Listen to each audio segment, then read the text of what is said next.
बड़गड़ थाना पुलिस अभियोगकारी श्री विश्वजित साहू अभियोग क्रमे मामलार तदंत करने सहित अभियुक्त सूर्यकांत पंडा को गिरफ्त कर कोर्ट चालाण करिसेंती। सूचनायोग्य जे अभियोगकारी जनक बड़गड़ ब्रिट कॉलोनी अंचल में रुहंती। घरे लगी एसी मेसीन बारंबार यांत्रिक त्रुटि देखाबारु से गत 24/4/2024 तारीख दिन सैमसंग केयर सेंटर को जोगाजोग पर कंपनी तरफ अभियुक्त मेकानिक को एसी ठीक करने घर को पठाई। अभियुक्त जनक एसी मेसीन जांच करने पर पीसीबी पार्ट खराब थिबा दर्शाई अभियोगकारी छात उपरकू जाई कम्प्रेसर चेक करने लगी कहते। अभियोगकारी जनक छात उपरकू जिबा परे अभियुक्त सूर्यकांत आलमीरा खोली भितर 37,000 टंका चोरी कर नहीं जाइथिले। किछि समय पर अभियोगकारी छात उपर तळकू आसी अभियुक्त को बहु खोजाखोजी करथिले हेले पाई नथिले।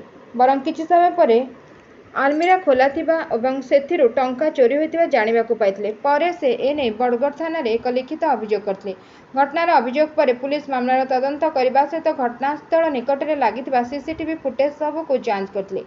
मामलार तदंत चलथिबा बेले पुलिस एक विश्वस्त सूत्रରୁ सूचना पाई कल्पना स्थित पानी टांकी बस्ती चढ़ाऊ करने सहित अभियुक्त को काबू कर सक्षम होते। छानबीन समय पुलिस अभियुक्त निकट 6,000 टंका और एक मोटरसाइकेल जबत करते।